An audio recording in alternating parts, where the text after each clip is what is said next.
The first thoughts are that it's the long journey, really long journey.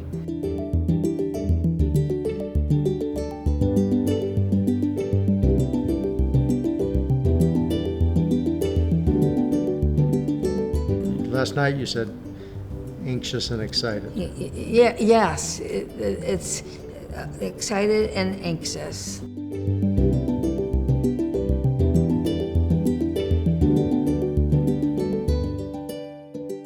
Our work is really about how do people rebuild rewarding lives, purposeful lives after stroke. Cycling was one of the things we first rediscovered as a way to keep doing what we loved, enjoying the outdoors, exploring. The bike trip was just a reinforcement that adventure is an important part of her recovery and our recovery. It started in the coast of Oregon, May 19th, to Boston, 100 days, 4,500 miles. We went through 14 states plus Ontario, Canada. We tried to keep the road time to 7 hours a day, and that would include at least 2 stops. 8:30 in the morning to 4 o'clock. We'd ride about 20 miles, have a rest stop, ride another 20 miles, have a lunch stop, ride another 20 miles, and be done.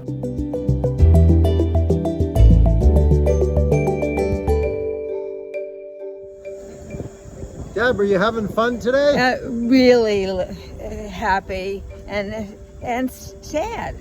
Why are you sad? It's over and I'm sad. Almost over. Yeah.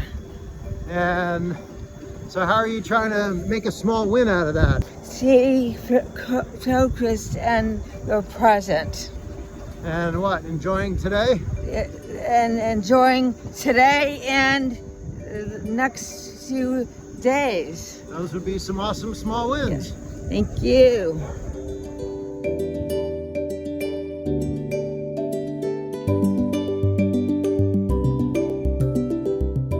MIT taught me it's big things that it's possible. What Deb learned and the aspirations she kind of inherited from her time here, we really want to focus on system change. Yeah. And MIT is system change. We don't want to sound too grandiose, but our hope is that we can be a catalyst for changing the stroke healthcare system. One of Deb's biggest messages is to look forward, not back. Yeah. And sometimes that's really hard. And Deb talked about how in those times when she's feeling herself get sucked in to the backward looking, focusing on what she's lost, being able to pull back up memories of the bike trip and say, a lot of tough stuff on the bike trip too, but if you stayed focused on the moment, it was really fun.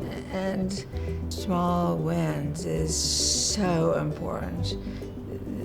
The bike trip is small wins once every day. 4,500 miles is once every day. There's small wins.